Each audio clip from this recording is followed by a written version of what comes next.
आज हम इतिहास के एक ऐसे नायक की कहानी में उतर रहे हैं जिनकी वीरता ने असम के इतिहास को एक नया मोड़ दिया। हाँ, वीर लचित बोरफुकन, जिन्हें असम का शेर भी कहा जाता है। हमारे पास स्रोत है वीर लचित बोरफुकन असम के शेर किताब के कुछ अंश। जी। हमारा मकसद है लचित के जीवन, उनके नेतृत्व और उस निर्णायक युद्ध को समझना जिसने मुगलों के सामने असम की स्वतंत्रता को बनाए रखा। बिल्कुल, ये बात है 17वीं सदी की, जब शक्तिशाली मुगल साम्राज्य लगातार असम पर अपनी पकड़ मजबूत करना चाह रहा था। हाँ, और गुवाहाटी पर तो उनका कब्जा हो भी चुका था। हाँ, हो चुका था। और अहोम साम्राज्य के लिए ये आप कह सकती है अस्तित्व की लड़ाई जैसा था। बड़ी चुनौती का समय था वो। तो चलिए इस असाधारण सेनापति के सफर को थोड़ा करीब से देखते हैं। लचित का जन्म लगभग 1622 में हुआ था, एक प्रतिष्ठित अहोम परिवार में। जी। उनके पिता मोमाई तामुली बोरबरुआ वो कोई साधारण व्यक्ति नहीं थे। वो राजा प्रताप सिंह के सबसे प्रमुख मंत्रियों और सेनापतियों में से एक थे। अहोम साम्राज्य में काफी ऊंचा पद था। बिल्कुल, बोरबरुआ का पद बहुत महत्वपूर्ण था।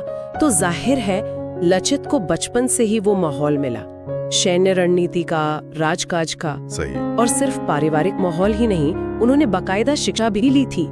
अहोम दरबार के जो प्रशिक्षण केंद्र थे, वहाँ युद्ध कला, कूटनीति, प्रशासन सब सिखाया जाता था। अच्छा। बाद में उन्होंने शाही अस्तबल के प्रभारी जैसे घोड़ा बरुआ और शाही अंगरक्षकों के प्रमुख डोला काक्षरिया बरुआ, इन जैसे महत्वपूर्ण पदों पर भी काम किया। तो अनुभव काफी था उन्हें। हाँ, इससे उन्हें सैन्य प्रबंधन तो आया ही, साथ ही दरबार की जो अंदरूनी कार्य प्रणाली होती है, सुरक्षा होती है, उसकी भी गहरी समझ मिली। और उनकी ये काबिलियत जल्दी ही राजा चक्रध्वज सिंह की नजरों में आ गई। और फिर आया 1667 का वो साल। वो एक तरह से टर्निंग पॉइंट था। मुगल खतरा सर पर मंडरा रहा था। बिल्कुल। और राजा ने लचित को पश्चिमी असम का बोरफुकन नियुक्त किया। ये पद वाइसराय और मुख्य सैन्य कमांडर का था। हाँ, और उनकी जिम्मेदारी सीधे गुवाहाटी क्षेत्र की थी, जो उस समय मुगलों के पास था। और राजा का आदेश वो तो एकदम साफ था। हाँ, बिल्कुल साफ, गुवाहाटी वापस लो या जीवित मत लौटना। सोचिए, ये सिर्फ एक पद नहीं था, ये तो एक अग्नि परीक्षा थी सीधी। और लचित ने ये चुनौती स्वीकार की। उन्होंने बड़ी तेजी और योजना के साथ काम किया। अकेले नहीं, दूसरे कुशल सेनापति भी थे, जैसे अतन बुरहा गोहेन। हाँ। इन सब के साथ मिलकर उन्होंने नवंबर 1667 में गुवाहाटी को मुगलों से वापस जीत लिया। और वो भी बड़ी चतुराई से कम खून खराबे के साथ। जीत के बाद पहला काम क्या किया उन्होंने? किलेबंदी। गुवाहाटी की किलेबंदी को एकदम मजबूत, जिसे तोड़ना मुश्किल हो, क्योंकि वो जानते थे मुगल चुप नहीं बैठेंगे, वो पलटवार जरूर करेंगे। और वो पलटवार हुआ भी। 1671 में सरायघाट की लड़ाई। हाँ, सरायघाट, ये सबसे निर्णायक लड़ाई थी। राम सिंह प्रथम के नेतृत्व में एक बहुत बड़ी मुगल सेना आई। कहते हैं करीब 30,000 पैदल सैनिक। हाँ, और 18,000 घुड़सवार। और 40 से ज्यादा बड़े जंगी जहाज भी थे। जी। अहोम सेना तो इसके सामने बहुत छोटी थी। हाँ, संख्या में बहुत कम थी। तो सवाल ये उठता है कि इतनी बड़ी और अनुभवी सेना को, खासकर उनकी नौसेना को, लचित ने कैसे चुनौती दी? ये सिर्फ रणनीति के बल पर? ये तो लगभग असंभव सा लगता है। ये सचमुच असाधारण था। यही लचित का नेतृत्व और उनकी जो सामरिक समझ थी वो सामने आती है। पहली बात तो अनुशासन। अनुशासन कैसे? जब किलेबंदी का काम चल रहा था और उसमें कुछ ढिलाई हुई, तो देरी के लिए उन्होंने अपने सगे मामा का सिर कलम करने का हुक्म दे दिया। अपने सगे मामा का? हाँ, और ये कहते हुए देशोत कोई मुमाई डांगोर न हुए, मतलब देश मेरे मामा से बड़ा है। सोचिए अनुशासन का कैसा उदाहरण था। अविश्वसनीय। और फिर युद्ध के दौरान एक समय आया जब लचित बहुत बीमार थे, तेज बुखार था उन्हें।